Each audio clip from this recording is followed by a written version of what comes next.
So guys, when I told you we'd be giving you more content in 2020, looks like it's 2020. Let's get straight into it.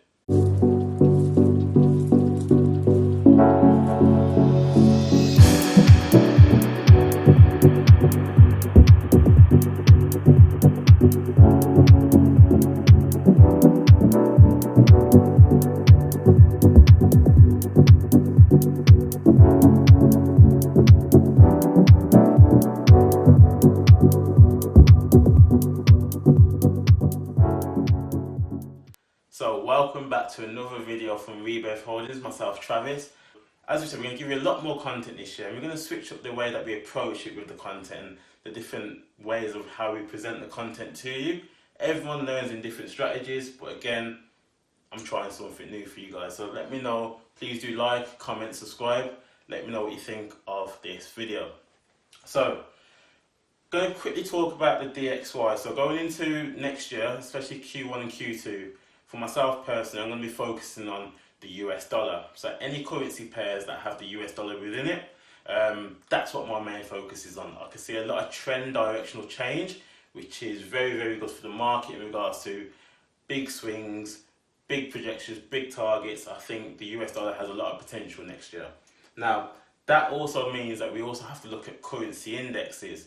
So the DXY being the dollar's strength, basically it measures the dollar's strength against the major currency pairs around the world, and it gives you a price of how well the US dollar is performing. So as you can see from looking at the chart, guys, the currency index of the US dollar is in a downwards trend. We can tell this by each swing high getting lower as we go down the chart. So swing high, then we've got a swing low, we've got a swing high which is lower than the previous, swing low, we've got another swing high which is lower than the previous, so we're in a downtrend.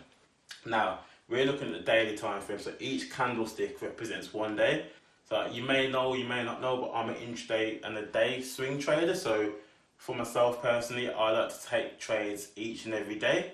It could be once a week, it could be 3 times a week, but I like to take trades within days, multiple times within the same week. So a lot of my analysis will be for the following week or within the same week. So guys, so for me to know how the DXY is going to affect my currency pairs that have the US dollar involved, I need to analyze it in the exact same way that I would a currency pair. So as you can see, I've got a lot of analysis on. We've already spoken about the downtrend currently from the 2 channels that we've got running here, the swing lows each time, and at the same time, including that, I've got an inner trend line as well. So all showing that we've got in a downtrend. But also on the chart as well, we've got a Fibonacci retracement. I'm not going to go into the historicness of what Fibonacci is. It's all in the Rebirth care package. In our one-to-ones, we do give that information, so it's all there for you. But as we see with a Fibonacci, we have a retracement, and we've had a retracement to the 61.8%. So from here, we're always up for a D extension to the negative 27%. So as you can see, price, if you was just a Fibonacci trader, you'd be expecting price to tap this level down here at 96 because there's a negative 27 retracement zone. However, we've got a downwards channel which is acting as a support, and we've also got a key level, so that's the third confluence. We've also got a key level on this chart as well, acting as a support. So we've got 2 barriers before we even get to the D retracement zone. So it's good to know multiple confluences to look out for on a chart, just so you've got the right and the most accurate and detailed trading analysis. So what this tells me, that I knew for the past 5 days that I'll be in the downward trend because I've had dojis on the retracement zones on the 61. Then it was followed by a shooting star. Great indications to know that this market was going to melt. 3 consecutive days of negative strength for the US dollar. So what that would have done over the past 5 days with my USD chef trade, it would have obviously gone down to a lower target, or the price would have moved down because the US dollar is moving down. But then in comparison to my Euro USD currency pair, the Euro would have gained strength because the dollar was losing strength. So that's where we are currently. Now going into next week, as I said, I am a day trader. I'm looking to see what happens over the next week or so. What I anticipate for this pair is literally for retracement zones to perhaps start anytime now. When I say anytime now, within the next 24 hours. It is a bank holiday, New Year's Day, so it may happen either dramatically on New Year's Day, but more than likely going into the end of the week. Now what I'm looking to see is potentially a retracement back up towards perhaps a zone, either like a resistance zone here, so this key level here. As you can see, price stopped on this grey zone here. So we could see a retracement up to any of these zones here, which also works well with a downwards channel, and we could have another swing here, for example. So we could see more strength of the US dollar over the next few days, but ultimately still within a big downtrend. So don't think that literally the US dollar is going to gain dramatic strength. You can sell all the other pairs because the US is going up. Not necessarily. This is all day by day, intraday swing trading. So just to go down to a lower time frame on the DXY, it's always the 4-hour time frame you want to look at. So every candle being 4 hours, to perhaps understand if that's going to happen imminently, or if the market's going to manipulate buyers into thinking it's going to happen and it actually doesn't. So let's step down to a lower time frame and analyze the DXY. Okay guys, so now what we've got here is the same chart but on a 4-hour time frame, not a daily time frame. So as we saw on the daily, we had the dojis on the 61% area, so this is the same zone here. Then we had the 3 heavy days of bearish momentum. Now, what I can start to see, guys, just looking at the candlesticks to start with, I have a doji at the bottom of the downtrend, so it shows like perhaps a slowdown in momentum. Then I've also had a pin bar green hammer, followed by another 4 hours of bullish momentum. So this little indication here tells me that we perhaps could be seeing a reversal in the trend direction sooner rather than later. Now this is where the experience kicks in, guys. So just from understanding candlesticks, you could perhaps get a decent entry point, but again, your stop loss wouldn't be as secure as it could be. You're probably not entering at the right level. Can't have the laptop dying on you now, can we? So as I said, you could perhaps see this as an indication as the price could start to be moving up and the DXY could be gaining strength. So however, it's all about seeing if you can get in at the right time.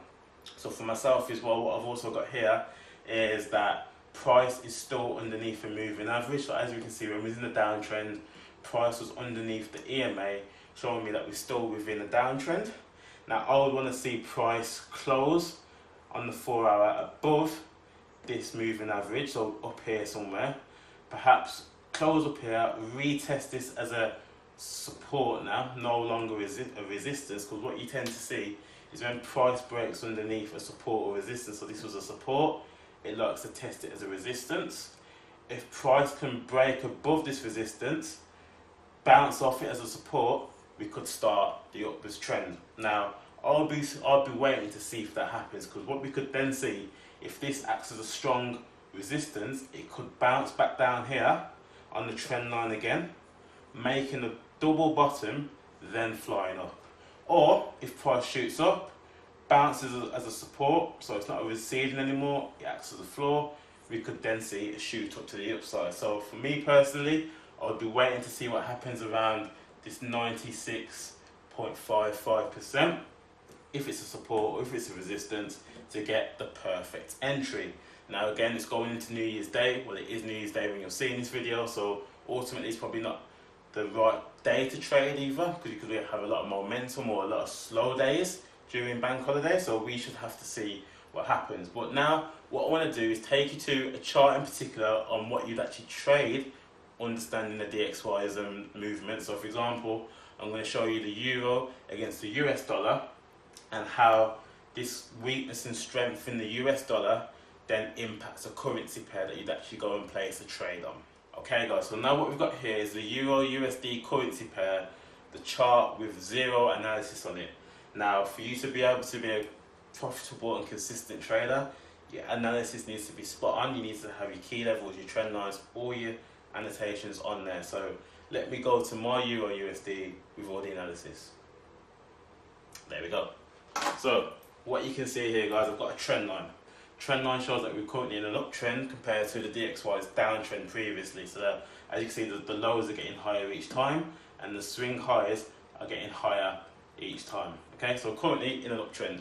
What you can also see here, guys, so I've had this set up for the past month now. So I had an A, B, C swing high. We had a retracement to a support area. So as you can see, in the past, when prices got to this grey zone here, we've had some sort of slowdown or resistance or some support where it couldn't break beneath. So if you follow this line all the way across, we had the same scenario again. So this line, I put it in August. Now going all the way into December, when price gets to the same figure of around, I think it was 111.70, price likes to stall and perhaps change direction.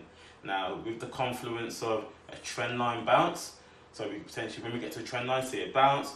When we get to a Fibonacci zone, see a bounce. When we get to a support level, see a bounce. So there's three things telling me that the price was perhaps moving to the upside. Now what we saw is 4 consecutive days of bullish momentum. Now again, DXY had 5 negative days or 5 weaker days. So we had 5 days where the dollar went down in strength. In correlation, the euro found strength against the dollar for 4 consecutive days. Now, as I said, we get into the point where the dollar may be switching in strength. So now, what we could see is look at some top resistance areas. So currently, I've got a monthly resistance here. So this blue zone on a higher time frame is a strong resistance support level. So price is currently sitting on top of it right now. But at however, we've also got these grey daily resistance areas. So for me, back in August again, price created a swing high in this grey zone and then retraced. Now that's a perfect ceiling for me because there's not much price movement beyond that. As you can see, I've had multiple times where prices tried to push into this zone, but the sellers have sucked it down, hence why we've got multiple wicks in this area. Now, we could get the same thing again. So we could see price push up into this zone, which we have done already. So this could be telling us that any time now, if the market's got momentum, we may start to see a pullback down. As you can see, we've still got D1, the D extension minus 27 pip to be met. It is about 20 to 30 pips away. So we could see a sideways movement perhaps, and it could get taps, or perhaps it could just fall straight back down. Now that's where we have to go to the lower time frames to see if that's possible. But as you can see, the DXY previously was getting to the point of perhaps changing in trend direction. Again, it would reflect in the currency pair if the DXY is affected.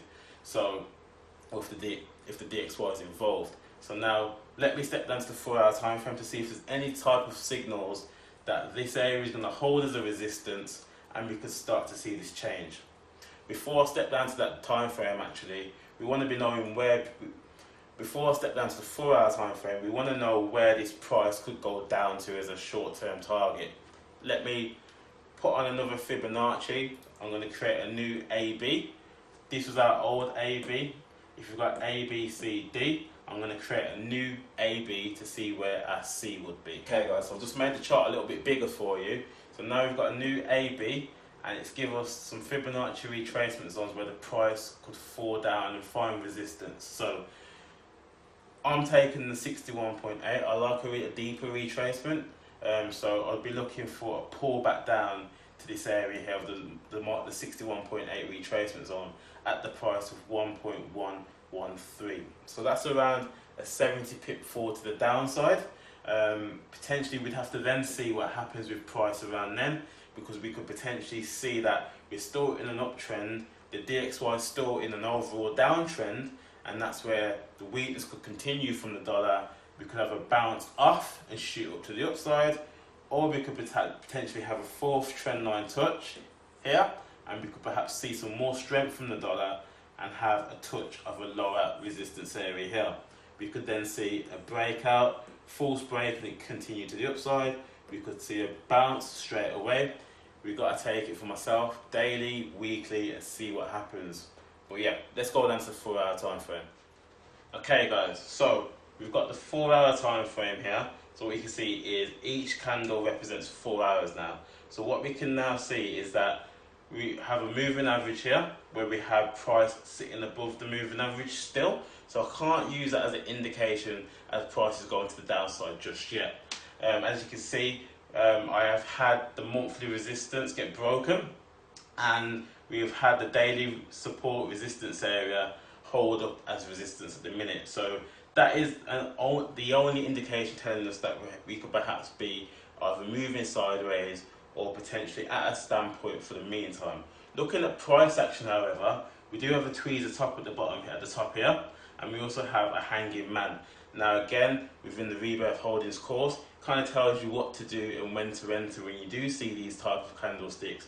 But at the minute, they are indications perhaps of price potentially moving in a different direction. We're all about confirmations, not indications, when we want to place trades. We want to be in at the highest point, not in and amongst the highest point. The higher the point, the better the risk reward we can have. Okay, so for example now that I've realised that we could potentially have a downwards momentum imminent, what I then need to take into consideration, being an experienced trader, is perhaps if we're going to continue all the way down to the Fibonacci retracement zones that we said on the daily resistance just yet. So we broke through this strong area of resistance, which is a monthly resistance here. What charts like to do and price likes to do, once it breaks through a ceiling, it likes to test it as a floor. So we broke through the ceiling here, we've hit another ceiling, and now we're heading back towards the same resistance, but as a floor and not a resistance. So now it's acting as a floor. It could hold up as a support, and then we could shoot up again. So this is where perhaps rookie traders may have already been in the market from up here, bounce here, we could hit a floor, it could push back up here. All the traders are then thinking, oh shit, the trade's going against me, I've entered at the wrong time. They're seeing a negative equity, they're seeing a negative profit, or a loss I should say, and start to panic. Now we're all about getting in at the highest point and getting in at the lowest point, or getting in at the safest point. So at the same time, we could see a bounce, we could create a double top here, then that would be a perfect entry into the market to the downside. Overall, I do see the price moving to the downside. It's just a matter of if we're going to get in at the right time. Getting in at the perfect time will give you a bigger risk reward, bigger profits, safer trades, smaller stop losses. That's exactly what we want. So I want to see if we bounce, tap, or if we bounce or break through, tap it as a ceiling again once it broke through the floor, then we enter. So better to be safe than sorry. As we know, ultimately we need to see what happens around once we get to the retracement zones. We may break through that overall uptrend and create a downtrend again. But ultimately I do know that the DXY is in an overall downtrend. It does want to go up and kind of have a breather, kind of gain some strength, but ultimately for myself personally, I can see this falling in regards to when it comes to the dollar's strength. So as the dollar gets a breather and gets some strength, I can see the euro getting weaker, but overall I can see the euro going off higher into the future. But as I said, I'm a day trader, I'm a week by week trader, take it as it comes. So guys, just to finish off, yeah, there'll be 3 currency pairs that you'll see a lot more of. I'll talk about those as the videos go on. But yeah, in regards to what's coming up next, in regards to your next video, I'm going to be doing some back testing on Euro USD. So you'll see a lot more from Euro USD. Just to give you a heads up, back testing is seeing what's happened in the past around certain prices and seeing if that will affect the future. So the last time Euro USD was on a yearly uptrend was in 2017. From what I saw in the last quarter of 2019, I can see potentially, from my opinion, a new yearly uptrend forming. So I'm going to take it back 3 years. Price is currently around 112. I'm going to see what happened around 112 at the start of the new 2017 uptrend and seeing if that will affect the price 3 years later. Guys, I hope you enjoyed that. Stay pipping, trade safe. Please do like, please do subscribe. Please comment and share this to all your friends. I'll see you in the next video.